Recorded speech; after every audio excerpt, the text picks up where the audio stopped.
चलिए दोस्तों स्टार्ट करते हैं physics class 12th UP board की मोस्ट इंपोर्टेंट स्पेशल सीरीज, जिसमें मैं आपको बताऊंगा मैं मोस्ट इंपोर्टेंट क्वेश्चन जो यूपी बोर्ड में हर साल रिपीट किए जा रहे हैं या 1 साल या 2 साल छोड़कर लगातार रिपीट किए जाते हैं, जिससे आपका टाइम बच सके और आप बहुत कम टाइम में पढ़कर बोर्ड में धमाल मचा सकें। दोस्तों अगर आपको यही नहीं पता होगा कि कौन सा क्वेश्चन यूपी बोर्ड में कितनी बार आया हुआ है और ऐसा कौन सा क्वेश्चन है जो हर साल यूपी बोर्ड में पूछा जा रहा है और कौन सा क्वेश्चन कौन कौन से सन में आया हुआ है, अगर आपको ये नहीं पता होगा तो आप अच्छे से तैयारी नहीं कर पाएंगे।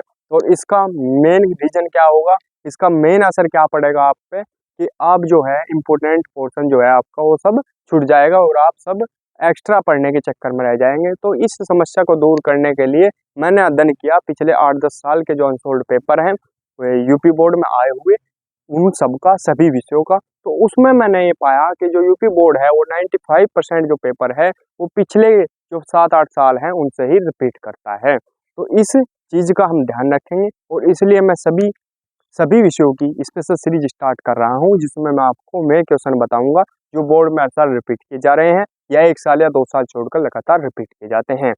तो इसलिए मैं स्टार्ट कर रहा हूँ सबसे पहले physics class 12th UP board की मोस्ट इंपोर्टेंट स्पेशल सीरीज। इसके पार्ट मैंने कुछ अपलोड भी कर दिए हैं, बहुत ही छोटे छोटे पार्ट हैं हमारे, कोई 10 मिनट का कोई 5 मिनट का, एक एक क्वेश्चन या दो क्वेश्चन है, उससे ज़्यादा क्वेश्चन एक पार्ट में नहीं है, जिससे एक दिन में आराम से कवर हो सके। तो अगर आपने मेरे में पार्ट नहीं देखे तो आप जल्दी जल्दी जाइए और उन्हें देख लीजिए, आपको बहुत ही ज़्यादा मजा आने वाला है और आपकी जो फिजिक्स है वो बहुत ही आसान बनने वाली है। तो चलिए दोस्तों स्टार्ट करते हैं इस पार्ट को भी। क्या है क्वेश्चन इस पार्ट का, क्या है एम्पियर का परिपथीय नियम लिखिए। इस नियम का उपयोग करके एक अनंत लंबाई के सीधे धारावाही चालक के कारण उत्पन्न चुंबकीय क्षेत्र का सूत्र स्थापित कीजिए। अथवा में कैसे पूछा जा सकता है, ऐसे एम्पियर के परिपथीय नियम का उल्लेख कीजिए। इस नियम का उपयोग करके अनंत लंबाई के सीधे धारावाही तार के निकट किसी बिंदु पर चुंबकीय क्षेत्र की तीव्रता ज्ञात कीजिए। कौन कौन से सन में आया, 2018, 2022, 2023 और 2024 यूपी बोर्ड में आया हुआ क्वेश्चन है। अगर आपके पास 2024 का पेपर है या 2023 का पेपर है या आपके पास कोई से भी सन का पेपर है और उस पेपर में ये क्वेश्चन नहीं है आपके जो पास है, 2023 का हो 2024 का हो, तो आप ये कन्फ्यूजन में ना रहें कि ये पर्सन जो है ये आया हुआ नहीं है 2024 में। दोस्तों जो यूपी बोर्ड है, क्योंकि जो यूपी बोर्ड है वो हर साल 7 सेट बनाता है और 700 सेट हैं जो अलग अलग जिले में अलग अलग सेट भेजा जाता है। तो आपके पास अगर 700 सेट नहीं होंगे तो आपको नहीं पता होगा कि कौन सा क्वेश्चन कितनी बार और कौन से सन में आया हुआ है। तो अगर आपको ये देखना है कि ऐसा कौन सा क्वेश्चन है जो यूपी बोर्ड में लगातार पूछा जा रहा है, भले ही वो 7 सेट में से 2 सेट में आ रहा या 1 सेट में आ रहा, लेकिन हर साल आ रहा, तो ये से अगर आपको पता करना है तो आपको क्या लेना पड़ेगा, अनसोल्ड पेपर। और मेरे पास अनसोल्ड पेपर है, मैं उसी से करा रहा हूँ इंपोर्टेंट क्वेश्चन। तो अगर आपके पास नहीं है तो आप ले सकते हैं, वरना आप हमारे चैनल पर रह सकते हैं। चलिए दोस्तों, इसलिए मैंने बता दिया कि कन्फ्यूजन में ना रहे। तो ये क्या है, एम्पियर का परिपथीय नियम, ठीक है। अनंत लंबाई के सीधे धारावाही तार के निकट किसी बिंदु पर चुंबकीय क्षेत्र की तीव्रता का व्यंजक भी हमें ज्ञात करना है, ठीक है। तो अब मैं करूंगा एम्पियर का परिपथीय नियम, समझाऊंगा आसान तरीके से।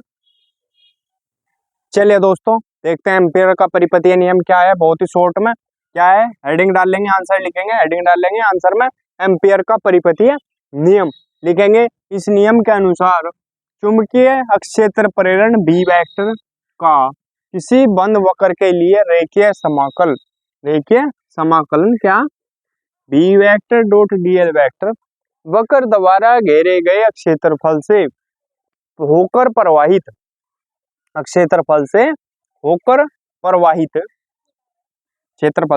प्रवाहित नेट धारा आई का कितने गुना होता है, μ0 गुना होता है। इसने क्या कहा, जो ये है क्या समाकलन B vector dot DL vector का है कि आई का प्रवाहित धारा आई का कितने गुना होगा, μ0 गुना होगा, गुना है ना, गुना μ0, ठीक है।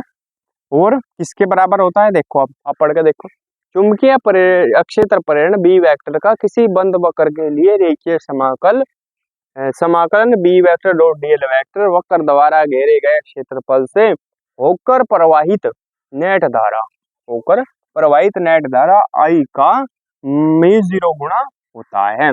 आई का कितने गुणा होता है? म्यू0 गुणा होता है। तो बराबर हो तो आई गुणा म्यू0 को क्या लिखेंगे? म्यू0 आई लिख सकते हैं। किसके बराबर होगा? इसके बराबर होगा। ठीक है, जहां म्यू0 निर्वात की क्या है? चुंबकशीलता है। समझ में आ गया? तो अगर कुछ समझ में आया तो कमेंट कर देंगे, स्क्रीनशॉट ले लेंगे इसका, फिर आगे बढ़ेंगे। चलिए दोस्तों, हेडिंग डाल लेंगे, अनंत लंबाई के ऋजु धारावाही चालक धारावाही तार के कारण चुंबकीय अक्षेत्र। ठीक है, तो क्या है, ऐसे भी आ सकता है ऋजु धारावाही तार के कारण। एम्पियर का परिपतीय नियम हमने लिख दिया, अब हम व्यंजक स्थापित करेंगे। ठीक है, तो चलेंगे, बहुत ही आसान तरीके से करेंगे। ये हेडिंग डाल लेंगे, फिर इसके बाद लिखना स्टार्ट करेंगे। बी वेक्टर, 2-3 लाइनें मैं करवा दूंगा तो खत्म। बी वेक्टर का संपूर्ण, मार्कर चेंज कर लूं मैं एक बार, एक सेकंड। तो लिखेंगे अब बी वेक्टर का संपूर्ण वर्त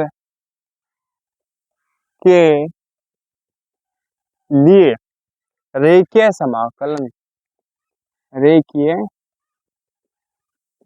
समाकलन।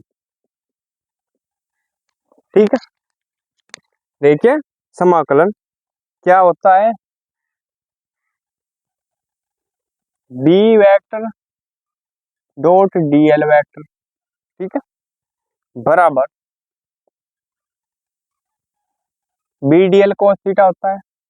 B D L cos theta, ठीक है।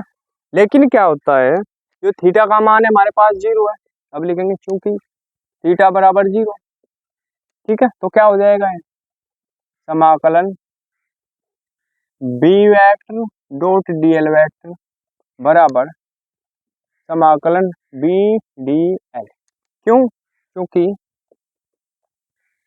इसका मान कितना होता है? कोस 0 का 1, ठीक है, कोस 0 का क्या होता है? 1। आगे बात समझ में यहाँ तक? अब ये जो बी का तो होता नहीं समाकलन, किस पे आएगा? डीएल पे। तो क्या हो जाएगा? ये बी को बाहर ले लो और डीएल पे समाकलन लगा दो, डी, ठीक है भाई, डीएल लगा दो। अब डीएल बराबर होता है क्या? लिख देंगे परंतु संपूर्ण वर्तीय पथ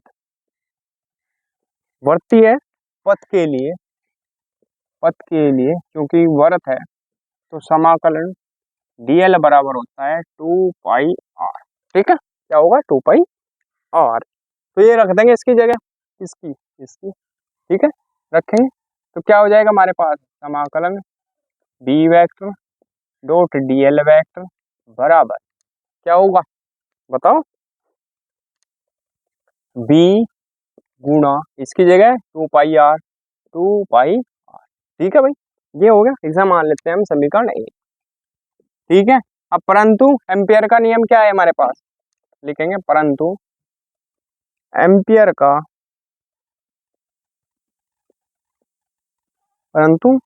एम्पियर के परिपथीय नियम से, एम्पियर के परिपथीय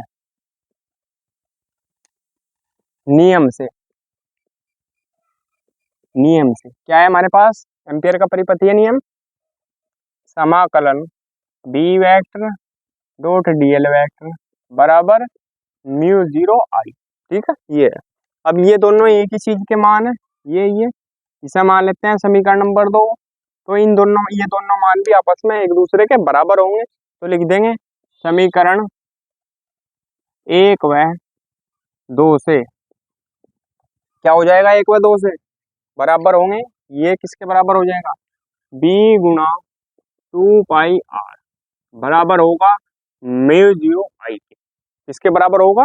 म्यू0 आई के। तो बी बराबर क्या हो जाएगा? ये जो 2 पाई आर है ये इसके नीचे आ जाएगा, ठीक है, तो वही लिखेंगे बी बराबर म्यू0 आई बटे ये जो है 2 पाई आर, ये नीचे 2 पाई आर, या इसे ऐसे भी लिख सकते हैं V बराबर μ0 बटे 2 पाई I बटे आर। यही क्या है, हमें सिद्ध करना था फॉर्मूला। स्क्रीनशॉट ले लेंगे इसका। तो दोस्तों, अगर वीडियो अच्छी लगी हो तो प्लीज़ वीडियो को लाइक कीजिए, कमेंट कीजिए और हमारे चैनल को सब्सक्राइब कीजिए और घंटी का बटन भी दबा लीजिए, जिससे आपको हमारी जो वीडियो की नोटिफिकेशन सबसे पहले मिल सके। मिलते हैं अगली वीडियो में, तब तक के लिए धन्यवाद।